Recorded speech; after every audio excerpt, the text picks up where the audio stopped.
state police from Zone 3. And we welcome them to our visitors here.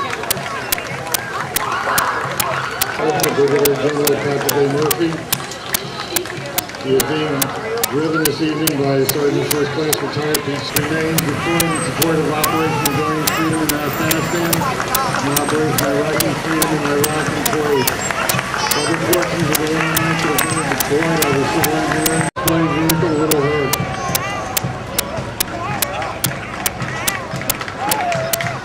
We also have representatives this evening. A vehicle from the 109 Airless 20 Fire Department.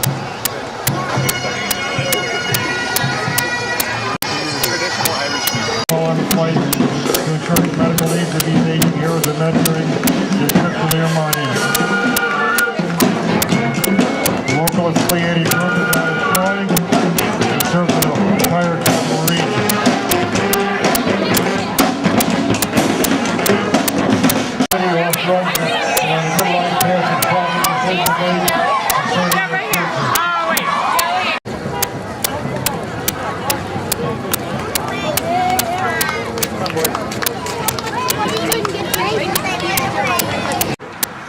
We all say, why are we here today, right? We're here to honor our fallen service members who gave up their tomorrows so that we could have our todays, right? Memorial Day, you all know, started right after the Civil War and has been honored for each and every conflict ever since then, but certainly on an annual basis.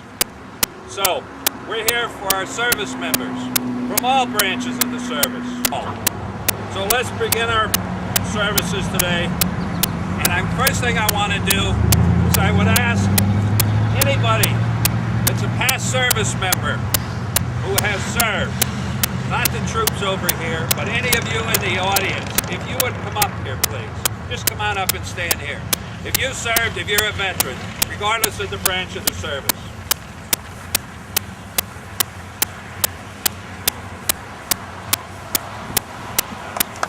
All right.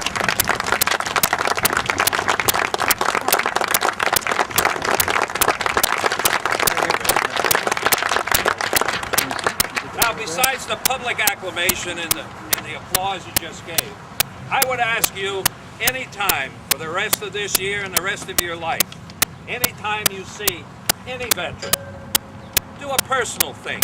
And the personal thing is to just say, thank you for serving. Do it. It's a recognition and a thing that we all can do every day. Thank you, veterans.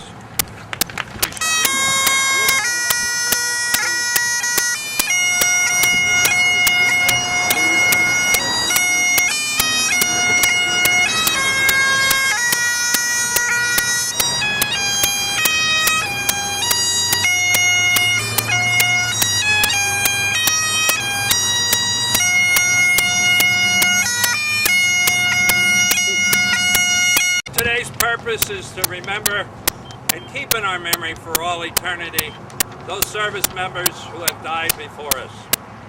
Today I'm just going to do two things. First, I'm going to offer a brief poem, and if the poem fits when I'm finished, you can relate the poem to your own personal needs. Also, it is Memorial Day, and so I will offer my own personal prayer. And if you like the prayer, all you do is say amen when it's done. Here's the poem. God and service members we adore, in times of danger, not before. When danger is past and all things are righted, often God is forgotten and service members are slighted. What I ask for each and all of us here today is that we never, ever, ever let that poem be true in Glenville, in Schenectady County, or anywhere in the United States of America.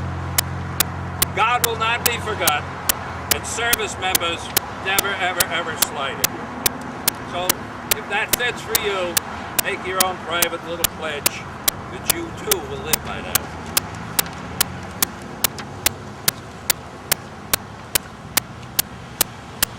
Second, I offer my own prayer. I ask that you hold our military service members, God, those from all branches of the service, those currently serving and those retired, our veterans, and actually all who have died. Hold them in your hands. I ask you to protect them as they protected us, and now and in the past. Dear God, bless them, but please also bless their families for the selfless acts they performed, both now and in the past. Those selfless acts that were done for all of us in our time of need. It is these ordinary, often quiet men and women who serve in times of war or times of strife. Please, God, they go and they serve their country. So hold our military service members, their families, current, past, and future. Hold them in your loving hands and protect them as they have protected us. Amen. My honor and privilege to introduce our primary speaker for today. Standing behind me, Captain C. Kane, Campbell C. Kane, Fox Company, United States Marine Reserve Unit, right here, right up Route 50. Captain Kane.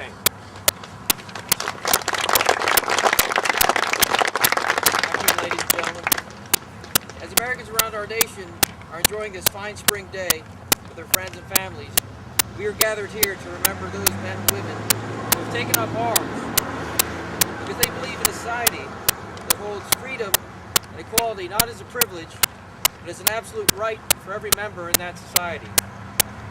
As these men and women descended into the chaos of war and battle, often they found themselves in a place where society's freedom and equality was not there.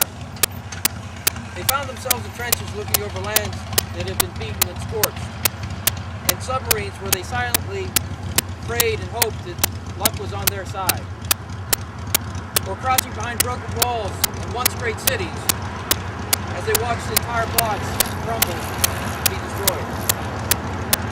It's in these places that they learned just how fragile the American dream is. They learned the fundamentals of the great American experiment. And then they stood up. They moved out from behind those walls and trenches, and they carried that dream. They carried that idea. They carried it for us. And they carried it for us as citizens. They also carried it for those who could not defend themselves or could not defend their own ideas. We're here today to remember those who were not fortunate enough to return from those badlands, those oceans, those cities. Those men and women who would never again feel the warmth, securities, and freedoms of this great nation. So we're here to remember. Let us not take it for granted. Let us enjoy and exercise our freedoms and citizenship with vigor and enthusiasm. Thank you.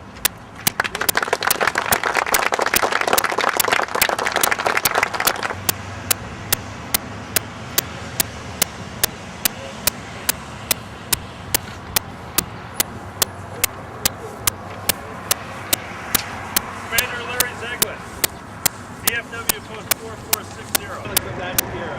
He's a volunteer.